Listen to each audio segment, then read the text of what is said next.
Eu fiz um roteiro e aí eu coloquei ele aqui numa inteligência artificial. Essa inteligência artificial se chama Notebook LM. E aí eles fizeram um podcast muito legal que eu vou reagir. Cara, isso tá muito legal. Falando como que você pode conseguir clientes para você sair de um faturamento de 3 mil e chegar no faturamento de 10 mil reais. Então eu já te peço para se inscrever no canal e acompanhe aqui comigo. Você vai gostar. E aí eu vou ir comentando enquanto eles vão falando. Como que um freelancer sai do sufoco para faturar 10 mil reais por mês, todo mês? A nossa fonte é um roteiro, quase um manifesto, de um designer chamado Robson Oliveira, que mapeia o exato método que ele usa. A nossa missão aqui é desmontar esse plano e ver se ele realmente para em pé, sabe? Do alinhamento mental até a caça ao cliente. E o que me parece fascinante de cara é que este não é um guia sobre, sei lá, como usar o Figma ou escolher a melhor paleta de cores. É um plano de negócios disfarçado de guia de design. A grande virada de chave que ele propõe, e que a gente vê em todo o marketing digital hoje, é essa mudança de identidade. O designer deixa de ser um fazedor de sites bonitos para se tornar um parceiro estratégico que vende uma única coisa. Aqui já tem um ponto muito importante que é justamente isso, eu concordo. Você tem que se tornar um cara que entrega uma solução de vendas interessante para o seu cliente. O que é resultado de verdade? O documento detalha isso? Porque é muito fácil prometer. Mas na prática, como se mede a contribuição específica de um designer para o aumento de vendas de um cliente? Essa é a pergunta de $1 milhão. E é o ponto onde muitos profissionais patinam. O roteiro dele é muito direto sobre isso. Ele argumenta que o primeiro passo é mudar o seu próprio vocabulário e o do cliente. A palavra custo é proibida. O serviço é um investimento. Uma landing page não é uma despesa de 3 mil reais. É uma máquina construída para gerar 30 mil em vendas. Isso aqui é uma coisa importante. Você não vai pensar na sua prestação de serviço como um gasto que o cara tem, e sim como um investimento que ele faz para melhorar a comunicação dele e principalmente para levar clareza de informações para o cliente. Isso é muito importante. A proposta de valor precisa ser matemática, não estética. Então a conversa com o cliente muda de olha que design incrível para olha, com essa estrutura e essa chamada para ação, a gente espera aumentar sua taxa de conversão em X%. Mas aí entra um paradoxo que o próprio material aponta. Ele diz, com todas as letras, que focar só em design bonito é afago de ego entre designers, mas ao mesmo tempo exige que o portfólio seja a nata da nata e impecável. Como essas duas coisas convivem? É uma dualidade fundamental. A mensagem é: a beleza sozinha não fecha negócio, mas a ausência dela impede que a conversa de negócio sequer comece. O portfólio de altíssima qualidade não é o produto final que você está vendendo. Ele é o seu cartão de visitas para a reunião. Ele grita competência antes de você abrir a boca. É o que o autor chama de ter uma casa arrumada e cheirosa. Ninguém vai querer entrar para jantar se a fachada estiver caindo aos pedaços, né? Faz todo sentido. É a credencial que te dá o direito de falar sobre estratégia. Ok, com essa base de muito freelancer. Onde estão esses clientes e como chegar até eles? E o primeiro passo, segundo o roteiro, é algo que a gente ouve muito, mas talvez não pratique direito. Definir um nicho. Sim, e ele é bem enfático. Não adianta atirar para todos os lados. Ele sugere áreas como médicos, advogados, nutricionistas. Mas Na verdade, o ponto é até outro, porque apesar de eu ter indicado esses nichos, você pode selecionar o nicho que você quiser. Se você quiser trabalhar com dentistas, pet shops, você pode trabalhar com lojas online, lojas físicas, não importa. Você tem uma gama enorme aí de nichos, mas é muito importante que você defina o seu nicho para que você tenha um direcionamento e para você conseguir abordar da melhor maneira e conseguir realmente mostrar resultados para aquele cliente específico. que não é só escolher um grupo, é a consequência dessa escolha. Ao focar em um setor, o designer começa a falar a língua daquele público. Ele entende que a dor de um advogado não é ter um site feio, mas sim não conseguir transmitir autoridade para atrair clientes de casos maiores. A oferta se torna tipo uma cirurgia laser, em vez de um tiro de espingarda. Mas essa ideia de escolher um nicho, como médicos ou advogados, não é um pouco batida? Hoje, com tantos designers focando nesses mesmos grupos, como alguém consegue se diferenciar de verdade? O documento dá alguma pista sobre isso? Ele não aborda a saturação diretamente, mas a resposta está implícita na estratégia de prospecção que ele descreve. A diferenciação não vem do nicho em si, mas da profundidade da sua abordagem. Bom, se você não me conhece, eu sou Robson Oliveira, seja muito bem-vindo ao meu canal. E eu falo sobre como você pode ganhar até 10 mil reais criando sites landing pages, basicamente é isso. Se você gosta desse tipo de assunto, se inscreve no canal, tá? Acho que pode ser bem interessante. Então vamos ouvir aqui o nosso podcast, que tá muito interessante. E é aqui que o método fica bem pé no chão, porque ele divide a prospecção em níveis, quase como as fases de um videogame, baseados na sua situação financeira atual. Ah, essa parte eu achei genial pela honestidade. O nível 1 é descrito sem rodeios como sendo pra quem tá fudido de grana. É a estratégia de guerra de trincheira, né? Custo financeiro zero, mas um investimento brutal de tempo e energia. Exatamente. É isso mesmo, se você tá sem grana, tá sem dinheiro, vai ter que ralar a bunda. Você vai ter que correr atrás, porque não é fácil. Pra gente que saiu do nada, e no meu caso eu também saí do nada, como eu deixo aqui nesse vídeo explicado pra você, né, se você não me conhece, fica muito evidente que você vai ter que, sabe, virar noite, alguma coisa você vai ter que fazer pra poder sair do status quo e melhorar de vida. Não tem almoço grátis. E as táticas são de guerrilha digital, abordagem 1 a 1 via direct no Instagram e até mesmo bater na porta de lojas físicas. Mas o pulo do gato não é a abordagem em massa, é a personalização. A orientação é clara. Antes de mandar a primeira mensagem, faça uma mini auditoria do potencial cliente.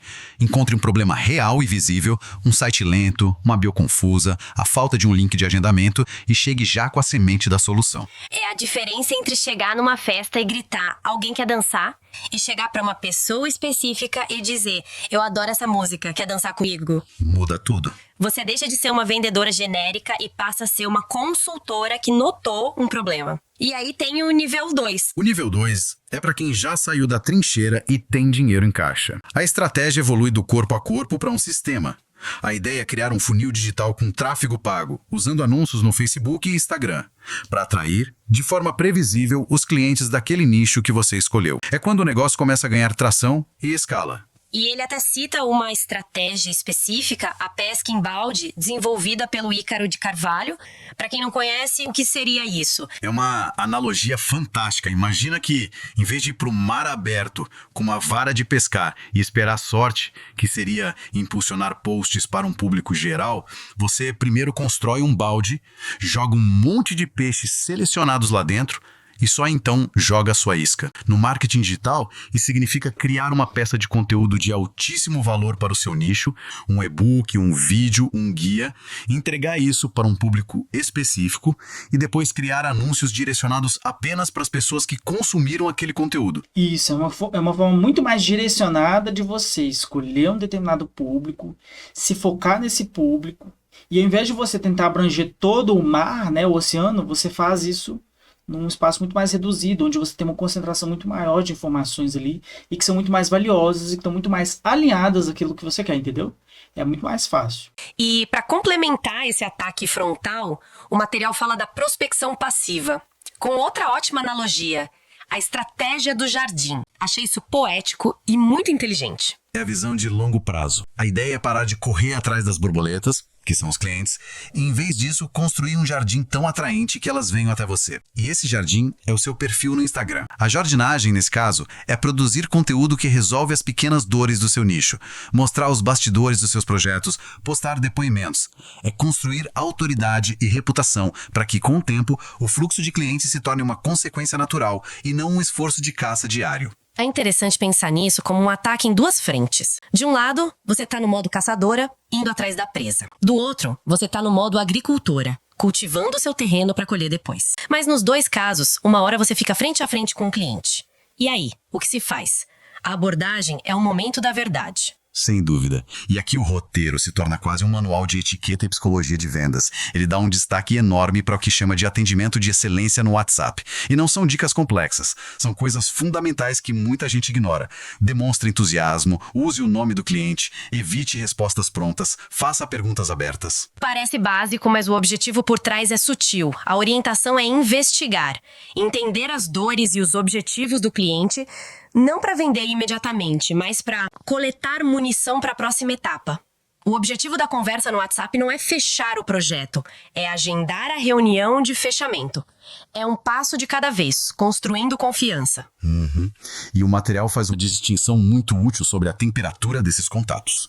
Um cliente que chega por indicação, segundo o texto, costuma vir mais comprado. A confiança já foi pré-estabelecida por um terceiro, então as objeções são menores. Já o cliente que clica no anúncio, esse vem frio, desconfiado, ele está com a guarda levantada, esperando que alguém tente empurrar algo para ele. É nesse ponto que o roteiro martela. Não basta ser uma boa designer, você precisa ser uma boa vendedora.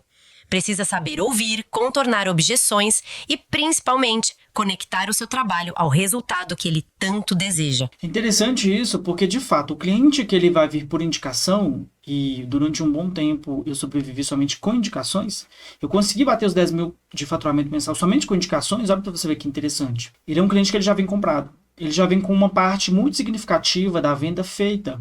Diferente daquele cliente que vem por outros meios, ou aquele cliente que vem talvez por um tráfego ou por um conteúdo que você criou, porque esse cliente ele vai vir até você com algumas objeções ainda.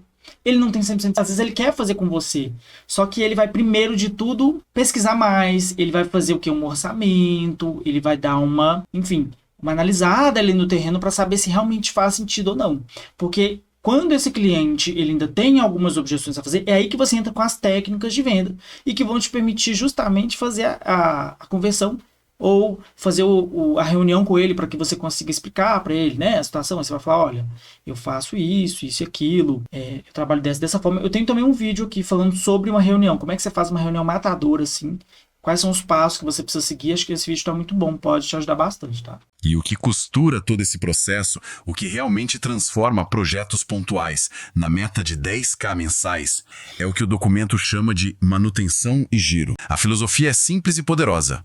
Pessoas compram de pessoas.